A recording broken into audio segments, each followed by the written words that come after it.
Hello, my name is Douglas Bloch. I'm an author and mental health educator. Welcome to your Depression Recovery channel, where each week we talk about practical tools and coping strategies for healing from depression and anxiety. Boy, that was a mouthful. Okay, well, today, the title of today's video is, Can You Find Meaning in Your Suffering? But before we start, we have to have our regular joke. I went to the zoo and saw a baguette in a cage. The zookeeper said it was bred in captivity. All right. So I thought it was good too. Okay, so what is the title of today? Oh, yes. Can we find meaning in our suffering? I want to start off with a quotation from a person who I greatly admire, Viktor Frankl, survivor of the concentration camp, who wrote the classic book called Man's Search for Meaning. His quote is, "To live is to suffer, to survive is to find meaning in the suffering." We all have suffering, right? Painful breakup, a financial loss, going into a major depressive episode. And most of the time we say, well, why is this happening to me? Or why is this happening? But if you keep saying that over and over again, it makes you feel like a victim.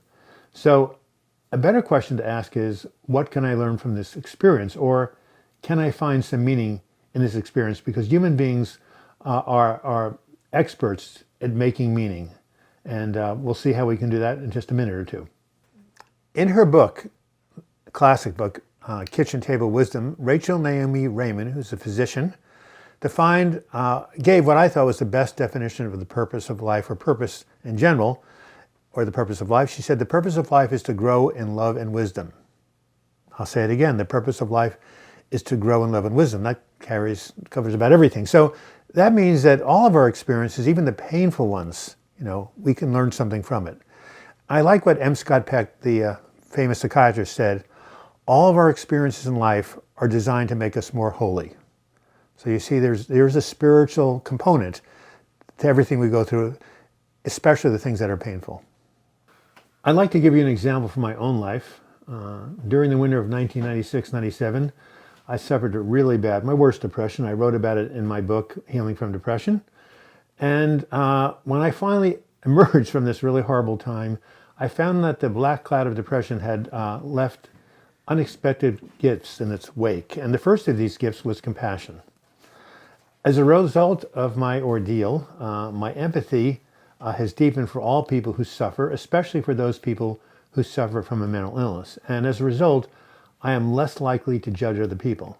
Having been in pain myself and seeing my own vulnerabilities, I'm less likely to judge others for theirs. For example, I might have said before my breakdown, oh, look at so-and-so, he's in that bad marriage. Why did he stay there or she stay there? Oh, look at that so-and-so, he's addicted. Can't he, he's had his third relapse. What an idiot.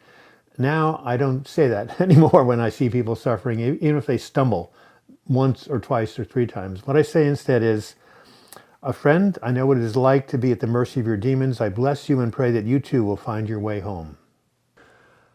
I am reminded of the words of the 19th century religious author Douglas Bloch, who said, there are places in the heart that do not yet exist. Suffering has to enter in for them to come to be.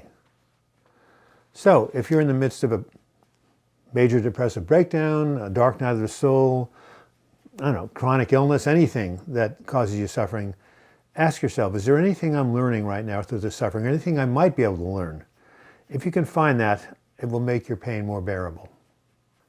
On the other hand, you may not be able to see anything of meaning in your suffering while you're in the middle of it. As a matter of fact, most of the times when we are in the pit, when we're in the abyss, we can't see that there's any purpose or meaning. It's impossible. It's only after we come out the other side. That's what I just mentioned right before in my example. After the depression left, I could say, aha, I'm now more compassionate. I'm now more loving as a result of this. In the middle, I just said, help, help, I want to get out of this place, right? However, if you ask yourself the question, is there any meaning here? Am I learning anything from this? You're more likely to attract it to yourself while you're in the episode and not have to wait till you get out. And you have to wait till you get out, that's okay, because I do believe, as Scott Peck said, that everything that happens to us is designed to make us more holy. And unfortunately, pain, at least at this point of human evolution, no gain, no pain. That's been my experience. But that's not a bad thing. It's not a bad thing, because every great person who's accomplished anything of value had to go through their own dark night of the soul, and we are not exempt. One of my favorite examples of finding meaning in suffering comes from the great Dalai Lama, who said these words as he was awarded the Nobel Prize for Peace. I have improved with training and also through difficult experiences. In fact, in human life, difficult periods are the best periods to gain experience to shore up our determination. As a result of them, my mental status is much improved because of them. When we experience suffering, and some meaning comes from it or some good comes from it, there's a phrase I like. Martin Luther King Jr. Coined it. He called it redemptive suffering. And one of my favorite examples in history of redemptive suffering is a hero to me is Bill Wilson, Bill W., the founder of AA.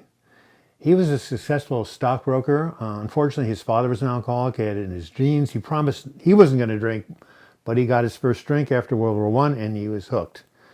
He went in and out of episodes. He tried his best to stay off the drink. He couldn't prevent himself. It ruined his marriage, his business, everything. And finally, he was so desperate, he didn't know what to do. And fortunately, he met this guy named Bob Smith in Akron, Ohio, and together they found that if they stayed up all night and just talked about their experiences of being drunk and all the things that happened to them, they stayed sober. And they realized, aha, a fellowship, two people coming together, sharing their pain, that's the key. And that's what happened. And on that day, June 1st, 1935, Alcoholics Anonymous was started. And so since then, it's mushroomed into millions of meetings, 12-step groups, and has helped tens of millions of people around the world. And there's a quote here I want to read to you.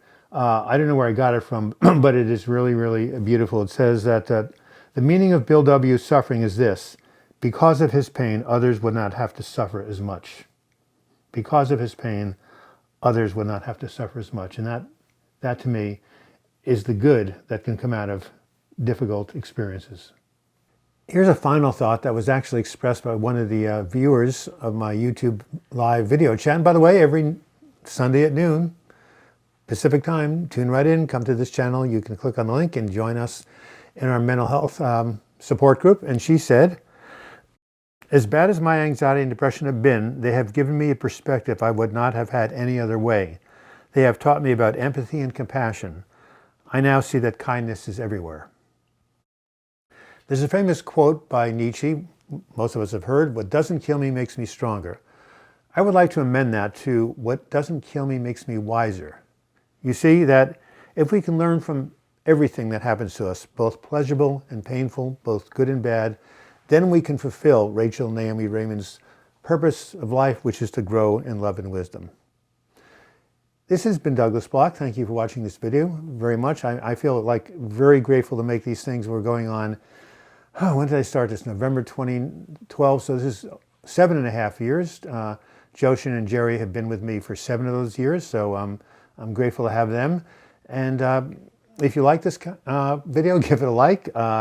If you want to make a comment, leave it in the comments section or email me, douglasbloch@gmail.com.